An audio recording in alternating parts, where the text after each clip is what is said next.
Mathieu,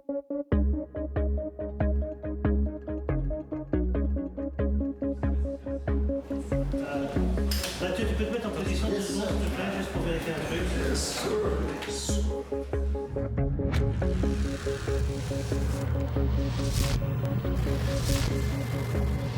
J'ai appris, en lisant John le Carré, qu'on pouvait faire des scènes de tension extrême, juste en mettant 3 personnes autour d'une table. On est sur Malotru, nous, Pierrick, hein. Allez, point sur Malotru, voilà. Quand il s'assoit, on va sur Karloff. Coupé. Ok, c'est une bonne assiette. Une scène comme ça ne fonctionne pas si les enjeux ne sont pas clairs, mais c'est aussi si les enjeux ne sont pas forts.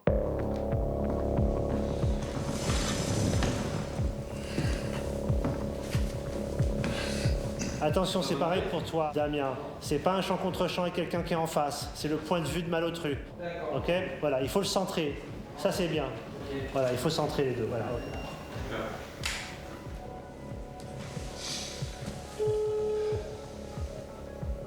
Allô? Sylvain? Oui. Et c'est vrai que c'est ce genre de scène, je commence à arriver à les écrire avec un peu moins de sueur qu'avant.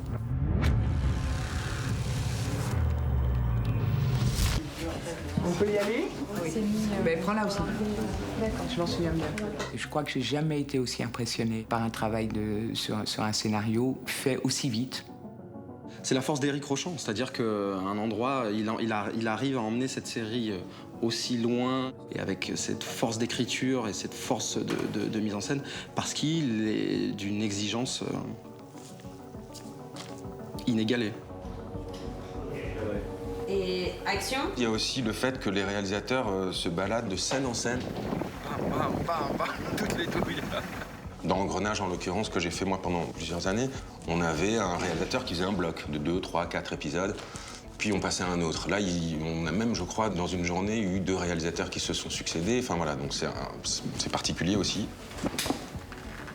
C'est un phénomène étrange. Je ne parviens pas à me l'expliquer. Bon, je ne cherche pas à le faire, je le constate. C'est tout. Coupé. C'est coupé, merci. Tout mon travail était de trouver la clé d'entrée qui me permettait, à la mise en scène, de raconter ça au mieux en traitant chaque micro-détail qui était inscrit dans le scénario. C'est de l'ordre d'un regard, un sourire, des fois des détails vraiment très petits, mais de les traiter. Marie-Jeanne, je suppose que vous avez des commentaires? Pour recontextualiser un petit peu tout ça, c'est-à-dire qu'avant tout, il y a Éric qui écrit, qui donne donc ses intentions scénaristiques, et puis dans un second temps, il y a effectivement très concrètement comment tourner cette scène. Il y a la mule et Sisteron, tu vois. Oui, dans son bureau.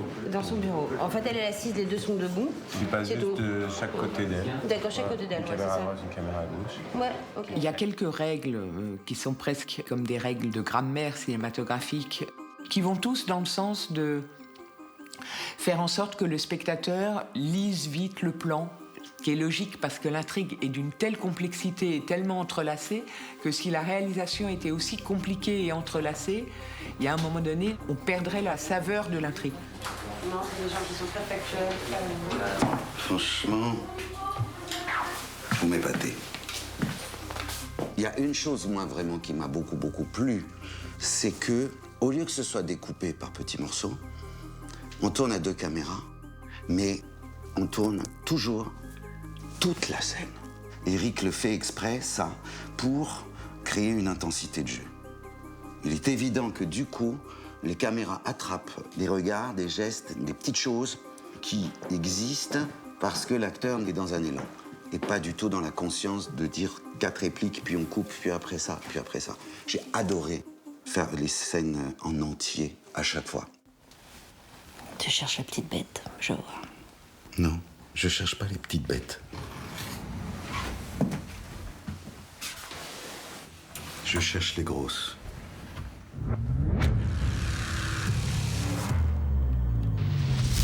Dans 95% des cas, la faille est humaine. Et les 5% qui restent, je les défonce. Le premier nouveau thème, c'est la cyberguerre, parce que c'est un front que les gens connaissent pas bien et en fait qui est extrêmement présent dans toutes les agences de renseignement et toutes les armées du monde. C'est très important, c'est très préoccupant, parce que c'est vraiment les guerres de demain. C'est déjà en train d'arriver, mais je pense que ça va prendre une ampleur considérable. Qu'est-ce qu'on veut faire? Prendre le contrôle du radar. Et, au fait, on peut vraiment faire ça ou c'est juste un exemple? On peut prendre le contrôle d'un frigo si on veut. Pourquoi on ferait ça? Pour détruire 6 mois de recherche d'un labo pharmaceutique. Il y a eu la révolution informatique et aujourd'hui il y a une deuxième révolution qui est la révolution de l'intelligence artificielle. Alors là, j'ai envie de savoir ce que c'est parce qu'on va vivre dedans, ça va être notre avenir, ça va être notre futur. Donc j'ai vraiment envie de savoir ce que c'est. Je me suis vraiment intéressé à ça et c'est vrai que j'ai découvert une réalité qui est un peu superposée à la nôtre, qui est encore un peu cachée, dont on parle de plus en plus évidemment, ça heureusement. La cyberguerre, c'est rien d'autre que ne plus savoir ce qui est vrai et faux. Mis à part le hacking réel de rentrer dans un ordinateur pour en changer les données, le simple fait de balancer sur les réseaux sociaux une mauvaise information et diriger la pensée d'un peuple et d'une masse, c'est le véritable enjeu et le véritable danger. Cordula D'été. Une fois n'est pas coutume, je vais citer Poutine. Celui qui deviendra le leader de l'intelligence artificielle sera celui qui dominera le monde. Le monde moderne. C'est vraiment le monde moderne et c'est pour ça que c'est bien le Bureau des légendes parce qu'à chaque saison, il s'attache vraiment à ce qui commence à grossir dans la mentalité des gens et de ce que le monde amène. Et là, c'est vrai que la cyberguerre, c'est un monde que je connais absolument pas, mais qui est très très fort. Marina, elle va partir à Moscou en tant que sismologue et donc elle va travailler avec des gens qui travaillent, eux, sur des réseaux assez sensibles, notamment en informatique. The program that was implanted on your phone uses all your connected devices to test our defenses. But our warning system worked like a charm. So your friend is in big trouble. Oh, it's not my friend.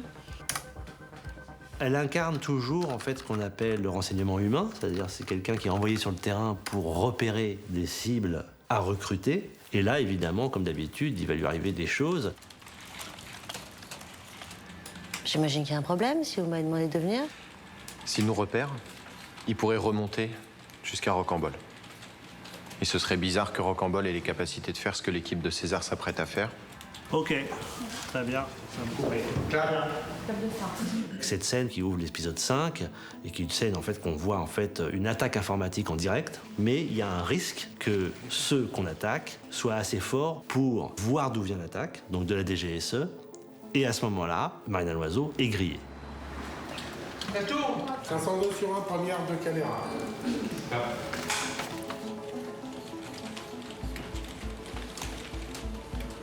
C'est parti. Pourquoi c'est rouge? C'est normal, leur serveur a repéré notre connexion, ils l'ont coupée. Maintenant, on va voir s'ils réussissent à remonter. On doit coder plus rapidement qu'eux pour effacer nos traces.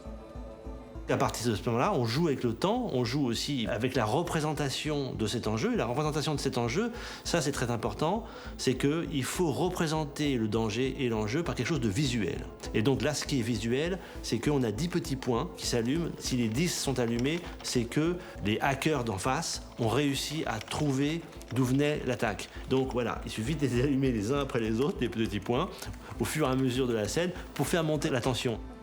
C'est parti. Oh putain. De la même manière que dans Des Dents de la Mer, par exemple, le requin est représenté par les deux bouées. Et à chaque fois que les deux bouées remontent à la surface, on sait que le requin est là. C'est donc une métaphore du requin. Le requin, on ne le voit pas, mais il suffit de voir les deux bouées pour comprendre qu'il est là.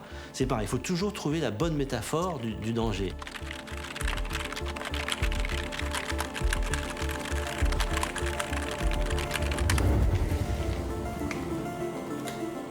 Et c'est vrai que c'est pas une scène d'action avec des explosions, des voitures qui partent dans tous les sens ou des coups de feu, mais en fait c'est tout aussi intense.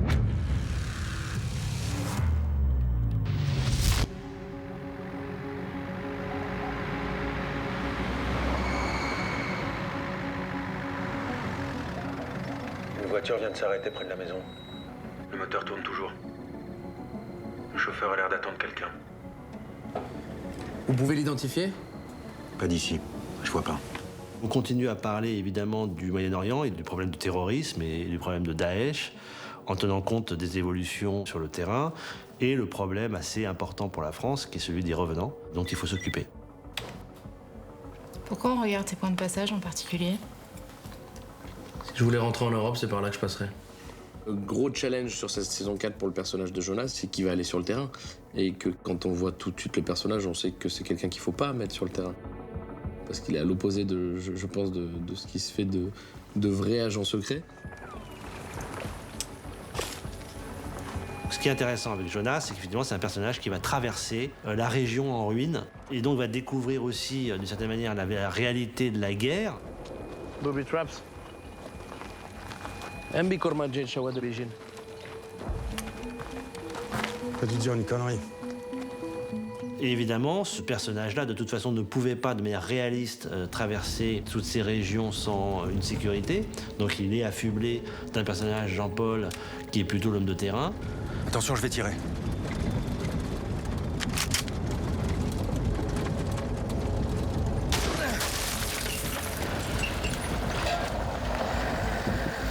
Ok, super. Tu as boum, câblé. Et quand tu te replaces, juste d'être un tout petit peu dans l'axe de la cam. Ok ? Dès que j'ai eu le rôle, la première des choses que j'ai fait, c'est de me prendre un coach sportif. J'avais besoin de me sentir fort et prêt physiquement. Donc ça, c'était déjà une base. J'ai tout de suite commencé très fort. Bon, une fois que je suis là, ok, c'est juste. Voilà. J'ai aussi été un peu chez Maratier pour manipuler les armes que je devais manipuler. Et c'est pas rien de manipuler ces trucs-là. Le sniper, il pèse, je crois, 13 ou 14 kilos. Et quand on le manipule toute la journée, à la fin de la journée, on a les bras un peu... Voilà. Quand je te le dis, t'arrêtes de respirer. Laisse-toi un peu. Top. Arrête de respirer, ouvre grand la bouche. On fait demi-tour. L'avantage, c'est que des scènes d'action, moi, je suis plus spectateur. J'aurais adoré à un moment prendre l'arme de Jean-Paul et faire « Laisse, je m'en occupe !» Mais c'est pas trop le personnage de Jonas. De quoi il parle? Le barbu, je peux le prendre. Mais l'hippopotame, tu crois qu'il peut courir? Il va nous mettre dans la merde. Il va se tordre la cheville. On n'a pas le temps pour ça.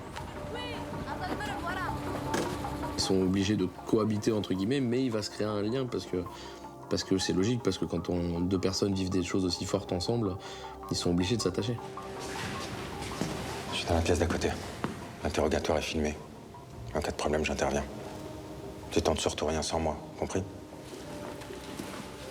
Je suis pas téméraire. Alors s'il y a le moindre problème, tu me retrouveras soit mort, soit planqué sous la table.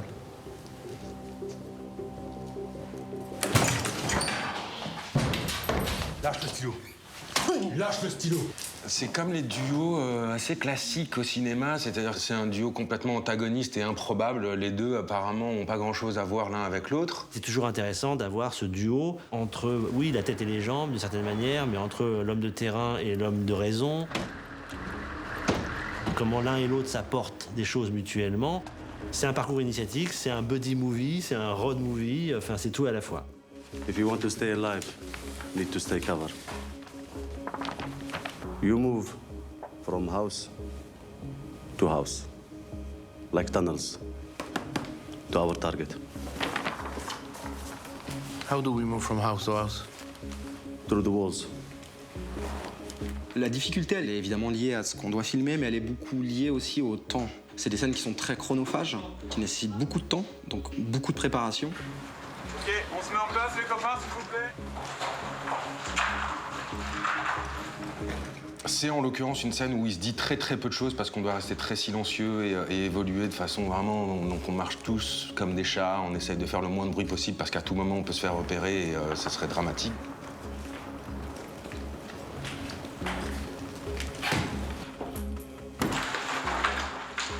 Venez près de la caméra, quand vous passez, vous éloignez pas trop de la caméra. J'ai pris beaucoup de plaisir à tourner cette séquence. Il y avait une belle énergie ce jour-là. On était sur un autre décor le matin, un autre décor le soir. Enfin, il y avait beaucoup de choses. Et voilà, ça a été très très fluide. Tout s'est fait assez simplement finalement, puisqu'on avait eu le temps de répéter, que les gars, Cartus et Greg, avaient bien en main la scène. Et action! Ok. Ce que j'aime, c'est d'être le plus proche possible de la réalité. C'est-à-dire d'être toujours au plus proche de ce que va être la scène. Mais viens. Y a pas de sniper, il aurait déjà tiré. Menace, merde.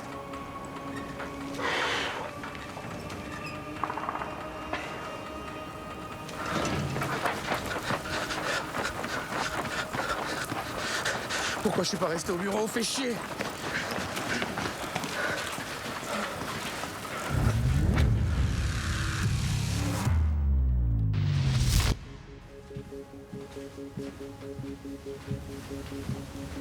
Marie-Jeanne. Gigia. Le nouveau personnage de Gigia est inspiré de James Jesus Angleton, qui était le responsable du contre-espionnage soviétique à la CIA, qui était censé traquer les agents doubles et les faux transfuges qui venaient de l'Est. Quand Eric m'a appelé en août, il m'a parlé de ce Gigia qui était aux États-Unis au moment de la chasse aux sorcières et puis de la folie anticommuniste. Et il était vraiment loin dans la folie. Il a fini fou. Voilà comment il m'en a parlé en août. Ah, bien. Évidemment, ça me plaît. Il nous faut être vigilants et impitoyables, car assurer la sécurité du renseignement français, c'est simplement assurer la sécurité de la France. C'était intéressant d'avoir ce personnage-là qui jette un regard un peu froid et objectif sur la situation et dont on se dit attention parce qu'il peut quand même aller un peu trop loin. Tout le truc absolument extraordinaire qu'ils ont inventé avec ce personnage, c'est que on va le détester parce qu'il a sûrement raison, mais on n'a pas envie qu'il ait raison parce qu'on adore tellement les personnages que cette menace de la vérité est insupportable. L'affaire Malotru est la pire catastrophe interne que la DGSE ait jamais connue. Il s'agit de juste voir pourquoi, quand même, ça a un peu merdé au bureau des légendes. Et ça, les spectateurs sont d'accord avec ça. Il y a eu un problème, il y a un problème, quand même. Tu vises qui, en réalité? Si ça tenait qu'à moi, je virerais tout le monde. Probablement, il a raison sur son regard sur Malotru, mais il met Marie-Jeanne dans le même sac, il met Sisteron dans le même sac, et là, tout d'un coup, il va y avoir un peu des victimes expiatoires de toute cette histoire. Le personnage de Mathieu Amalric vient un peu faire le ménage, et du coup, créer des antagonismes entre les personnages qui n'étaient pas prévus, entre autres, évidemment, avec Marie-Jeanne, pour ce qui me concerne, parce que c'est quelqu'un avec qui j'ai une relation assez proche de confiance. Tu penses que Joël et Malotru s'enfuient? J'imagine. Ça va être compliqué de travailler ensemble si tu penses ça. J'imagine. Avec l'arrivée de Gigia, les lignes bougent forcément, puisque dans un bureau aussi clos, en vase clos comme ça, dès qu'effectivement il y a un élément perturbateur qui arrive, ça fragilise l'équipe. Si tout est vitré dans ces décors, c'est que justement, un service secret ne peut marcher que s'il y a transparence. Dès qu'il y a mensonge, c'est la catastrophe. L'omission est une faute professionnelle grave. Donc, il faut tout se dire. Je suis désolé d'être dur comme ça, mais on n'a pas le droit, ni toi ni moi, d'être dans le déni ici. Donc réfléchis à tout ça. Tire-en les conséquences. Tu peux encore faire un truc sain. Pas. Oui, c'est des scènes très tendues entre Gigia et Marie-Jeanne, mais c'est normal, ce sont deux personnages très très forts. Ce qui est très très beau dans la série, c'est qu'il n'y a pas une scène qui n'est pas forte. Chaque scène a l'air de commencer doucement, et finalement il se passe quelque chose. L'écriture du personnage de Gigia est beaucoup comme ça. Il a réussi à apporter des intonations d'une telle finesse et d'une telle force. En fait, c'est finesse et puissance. C'est ça qui est intéressant chez cet acteur, Mathieu Amalric, c'est le mélange de la finesse et de la puissance. Vous avez ici la photo de l'un de nos plus brillants agents et qui exerce aujourd'hui, malheureusement, une emprise néfaste sur tous ceux qui l'approchent, directement ou indirectement. Voici le portrait de Guillaume de Bailly. S'il prenait 30 kilos. Par rapport à la fin de la saison précédente, il avait encore le rêve de retourner à une vie un peu normale après son histoire de Daesh et ses histoires de plus savoir très bien pour qui il travaille, est-ce qu'il travaille encore pour quelqu'un, et puis il a ses problèmes personnels qui l'amènent à s'échapper de tout ça, et il n'y a pas beaucoup d'endroits où on peut aller tout en étant plus ou moins en sécurité. Moscou, c'est là que j'irai. C'est immense, c'est une fourmilière. Je je passe inaperçue, il y a tous les moyens de communication possibles. You're a Tinder boy. No Tinder, no Facebook, no smartphone. Very smart. On le retrouve 4 mois après, en essayant de se réparer au maximum, s'isoler et essayer de retrouver un sens à sa vie. Et puis commencer à planifier aussi comment retourner en France et à sa fille. Et je ne dirais pas Nadia, mais peut-être un jour. Ask me to stop. What are you doing?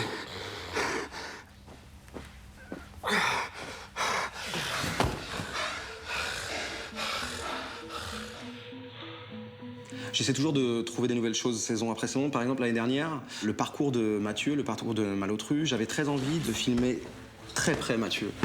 Cette saison, j'ai appréhendé la chose un peu différemment. Des focales un peu différentes, de la machinerie un peu plus lourde, donc du stead, de la dolly. Malotru prend de la distance avec le bureau des légendes. Et donc voilà, j'avais envie un tout petit peu de souligner ça. On est beaucoup avec Malotru, mais avec une forme un peu différente. Je sais qu'un jour on se retrouvera. Je sais qu'on aura du mal à se parler. On sera l'un en face de l'autre, avec toute la rancœur, la frustration, la tristesse qu'on aura accumulée tous les deux. Le personnage de Malotru est le personnage sur lequel pivote la série. Pas parce que c'est le plus intéressant, mais c'est parce que c'est le plus conflictuel. Et à partir du moment où on rentre dans le conflit d'un personnage, que ce soit son conflit interne ou son conflit externe avec les autres, et avec la DGSE dans ce cas-là, on rentre forcément dans une spirale dont il est très difficile de sortir. De temps en temps, par orgueil, je me dis que j'ai le droit à une vie normale. Mais ça dure pas. Ça fait longtemps que j'ai rien connu de normal. De simple. De chaleureux. En fait, il voudrait revenir comme avant. Le problème, c'est que quand on a fait une faute qui a eu des conséquences, on ne reviendra jamais comme avant. Et ça m'intéresse parce que c'est aussi le thème du pardon, c'est le thème de est-ce qu'on peut rattraper les choses, est-ce qu'on peut les effacer. Et quand on fait une erreur comme ça, malheureusement, on ne peut pas l'effacer. Donc il y a une sorte de damnation éternelle, qui est un thème mélancolique, qui amène de la mélancolie. Et je pense qu'il n'y a pas de bonne série sans mélancolie. On ne fait pas une série de télé autour de gens qui sont heureux. On fait une série de télé autour de gens qui ont des conflits et on les suit pour voir leur résolution. C'est vrai que là, on ouvre un peu et probablement que ça peut être le prélude à d'autres ouvertures. Mais de toute façon, une série, il faut que ça se renouvelle. Tant au niveau des thèmes d'ailleurs qu'au niveau des personnages. C'est l'intérêt et toute la difficulté, mais aussi tout l'intérêt d'une série, c'est que les personnages traversent un temps extrêmement long. Bonjour Guillaume. Je n'ai aucune idée de où il va partir. C'est impossible pour moi de vous dire si... Je sais même pas si je serai là l'année prochaine, honnêtement.